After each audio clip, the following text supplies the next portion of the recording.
42 व 11 पे बोलने का मौका दिया। सभापति महोदय, उद्योग पे डिबेट हो रही है कि राजस्थान में उद्योग को कैसे बढ़ावा दिया जाए, और सभी साथी लोग कह रहे हैं कि हमारे क्षेत्र में रीको औद्योगिक क्षेत्र डेवलप करे।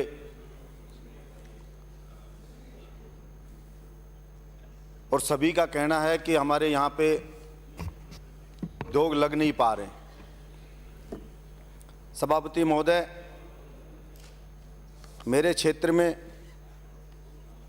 नीमराणा में, हमारे अलवर ज़िले में, भिवाड़ी में, गिलोट में खूब उद्योग लगे हुए हैं।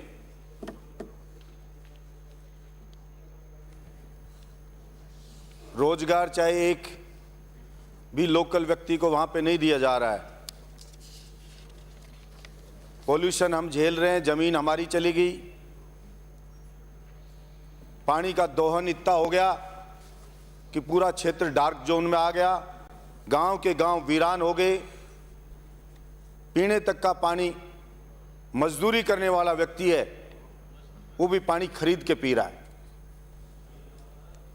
पहले भी मैंने मांग रखी और आज भी मैं कहना चाहता हूं इस सदन में, अगर हम वास्तव में राजस्थान में उद्योग लगाना चाहते हैं, इनको बढ़ावा देना चाहते हैं, सब कुछ है राजस्थान में। किसी ने इस बात पे जोर नहीं दिया कि राजस्थान में कमी है। सबसे ज्यादा जिस चीज की जरूरत है राजस्थान को, सबसे ज्यादा जिस चीज की, वो है पानी की। जहां पे पानी नहीं होगा वहां पर कौन उद्योग लगाएगा और कैसे वो उद्योग चलेगा आपका? अगर बहुत जल्दी अलवर जिले में भी पानी नहीं आया तो आपने जो जापानी जोन बनाए, कोरियाई जोन बनाए, ये सब बंद होने वाले हैं, क्योंकि पीने का पानी ही नहीं रहेगा।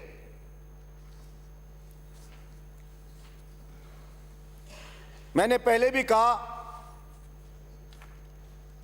बात रोजगार की होती है। हिंदुस्तान में सबसे ज्यादा रोजगार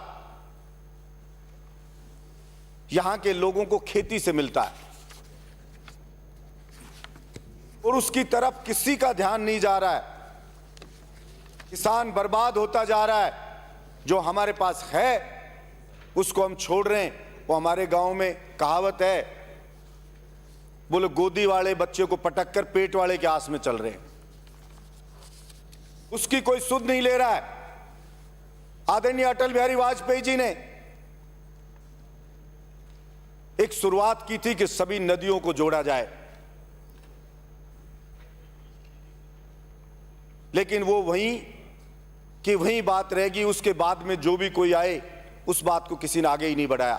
सभापति महोदय, हमारी नदियों का पानी पाकिस्तान में जा रहा है, हमारी नदियों का पानी समंदर में गिर रहा है। जेजेएम में हजारों करोड़ रुपए लगा के हम सपना दिखा रहे हैं घर घर नल से पानी पहुंचाएंगे।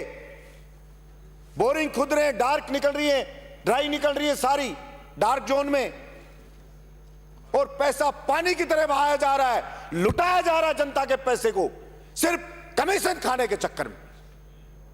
जो 1 करोड़ में काम होता है जेजेएम के तहत, वही सुविधा उस गांव वालों को 15 से 20 लाख रुपए में मिल सकती है। लेकिन जो नदियों को जोड़ लो या नहर से पानी ले आओ, कोई ध्यान नहीं। सभापति महोदय, बीकानेर के महाराजा गंगा सिंह जी ने दूरदृष्टि रखी, गंगा नहर लेकर के आए तो आबाद हो गया क्षेत्र। मोहनलाल सुखाड़िया जी ने नहरों का जाल बिछाया तो पूरा पश्चिमी राजस्थान आबाद हो गया। हरदेव जोशी जी ने बांसवाड़ा में माही बांध बनाया तो जहां भूखमरी थी वो पूरा क्षेत्र आबाद हो गया। इसलिए वास्तव में अगर हम राजस्थान को आबाद करना चाहते हैं, वास्तव में हम हिंदुस्तान को आबाद करना चाहते हैं तो हिंदुस्तान के किसान को पानी और बिजली उपलब्ध करानी पड़ेगी, तब जाकर के हिंदुस्तान आबाद होगा हमारा। और अगर हम यूं ही सिर्फ चर्चा करते रहे, हम विदेशों में कटोरा लेके घूमते रहे कि आ जाओ उद्योग लगाओ, आ जाओ उद्योग लगाओ, और पीने को पानी नहीं है, तो कोई नहीं आने वाला है। कितनी चाहे चर्चा कर लो, प्राइवेट आदमी तभी आएगा जब उसको प्रॉफिट मिलेगा, उसको बेटर फैसिलिटी मिलेंगी तो वो आएगा, अदरवाइज कोई नहीं आएगा। सरकारी जो भी उपक्रम है सब बर्बाद होते जा रहे हैं। टूरिज्म इंडस्ट्री ठीक है, घोषित किया टूरिज्म को, लेकिन हमारे देखो टूरिज्म डिपार्टमेंट का क्या हाल है। उन्हीं होटल्स की लोकेशन देखो, अगर किसी प्राइवेट आदमी को हम दें तो आबाद हो जाए, पैसा बरसने लगे, लेकिन हम बर्बाद होते जा रहे हैं हर क्षेत्र में। आपका रिको है, एक रिको अगर कोई मन लगा के काम करे, साफ मन से काम करे, तो पूरे राजस्थान में सभापति महोदय, पूरे राजस्थान में मैं कह रहा हूं, पूरे जो निराशा का भाव है, एक रिको अगर वो मन लगा के करे, मात्र 1 साल में एक माहौल बना दे, पॉजिटिव एनर्जी आने लगे कि हां साहब काम हो रहा है। लेकिन यहां पे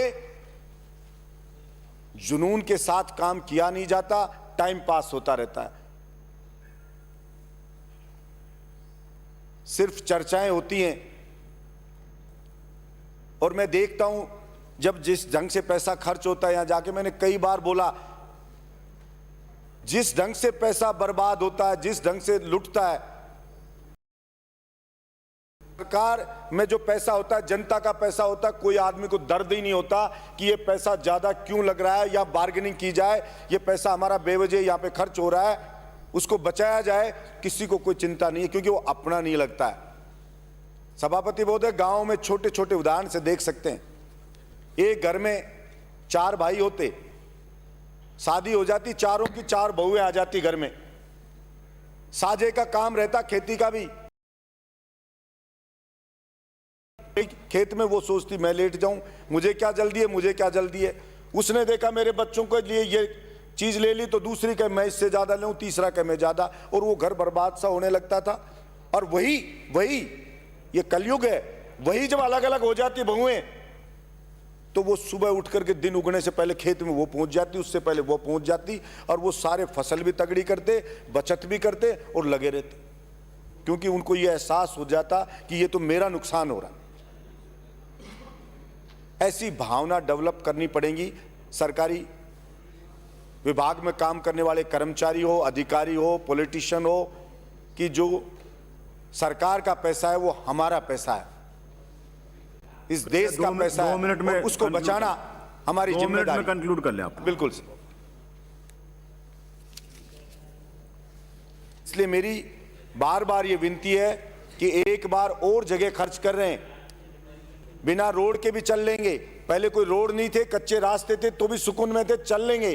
पेट में आटा नहीं है, रोटी नहीं है, भूख लग रही है, पीपा खाली है, और फिर सड़कों पे चल के कौन सा आबाद हो रहे हैं। इसलिए मैं तो कहता हूं राजस्थान में सबसे ज्यादा पानी की आवश्यकता है, नहर से पानी पहुंचाया जाए। बरसात में जो पानी व्यर्थ बह जाता है, केंद्र सरकार भी कोऑर्डिनेट करे राज्य सरकारों से, और जो कहीं पे बाढ़ के राहत में खर्च होता है पैसा और कहीं पे सूखे के रूप में खर्च होता है, वो कॉम्बिनेशन ठीक कर ले तो उसका उपयोग हो सकता है। और बिना पानी के हम कोई भी कल्पना कोरी करते रहे, चाहे कुछ भी हो, खनिज संपदा है उसको बेच बेच के खाते रहो, बाकी और कुछ होना नहीं है। बजरी बिक रही है, जा रही है, खा रहे हैं, पहाड़ के पहाड़ खोद दिए हैं, बेच रहे हैं, सब चीज को जा रहा है, धीरे धीरे सब चीज खत्म होती जाएगी। जैसे रहीम जी ने भी कहा कि रहीमन पानी राखिए, बिन पानी सब सून, पानी गए न उबरे, मोती मानुस चून। सदियों से पानी के महत्व को समझते आ रहे हैं, और अब जब सब कुछ खत्म हो गया है, तब अगर हम उस पानी की कीमत को नहीं समझेंगे और हम उस आने वाले खतरे को नहीं भांपेंगे, तो फिर आगे हमारे लिए बहुत कठिन समय होगा। सभापति महोदय, जिस गांव में मैं देखता था हरियाली होती थी, पानी होता था इतना ज़्यादा, ऊपर से कुएं के अंदर हम खोदते थे तो कुएं में पानी मोरियों से कूदता था, कुआं भर जाता था। कुछ जगह ऐसा था जरा सा खोद करके और पानी निकाल के पानी पी लेते थे जो गाय भैंस चराते थे। वो नदी को जरा सा खोदा, साबी नदी को पानी आ जाता था। हमारे वहाँ बांध में खोदते थे, पानी आ जाता था। और अब वहाँ पे सभापति महोदय 1200 फीट नीचे खोद देते, पानी नहीं है। 1500 फीट गहरा खोद देते, पानी नहीं है, और पूरे गांव वीरान हो गए। और हम जाते हैं गांव में तो वो दो लोग सोचते हैं कि ये कुछ कर सकते हैं। सबसे पहले जाते ही कहेंगे, साहब कुछ भी मत करो, एक बार पानी ला दो, साहब कहीं से पानी ला दो, चंबल का ला दो, यमुना का ला दो, कहीं से भी ला दो, पानी ला दो। बहुत बहुत धन्यवाद। पानी खरीद के मजदूर को पीना पड़ गया। जिस दिन हमारे बचपन में कहा करते थे लोग, पैसे वाले लोग हैं वो पानी भी खरीद के पीते हैं, इतने ओपटे करते हैं। अरे आज जो मजदूरी करता है, पत्थर तोड़ता है, वो पानी खरीद के पी रहा है। इससे ज्यादा बुरी हालत क्या होगी जो उसने कल्पना भी नहीं की थी कभी। इसलिए पूरा फोकस, मेरा कहना, अगर उद्योगों को आबाद करना चाहते हो, हमारा किसान आबाद हो गया तो सब कुछ आबाद हो जाएगा। उद्योग ना भी लगाओगे तो भी चल जाएगा, और आप उद्योग लगाना भी चाहते हो तो भी पानी के बिना नहीं लग पाएंगे। इसलिए सबसे ज्यादा पानी के ऊपर जोर देने की आवश्यकता है कि राजस्थान के लोगों में पानी कैसे भी किसानों को पहुंचाया जाए। धन्यवाद। श्री बलवान जी।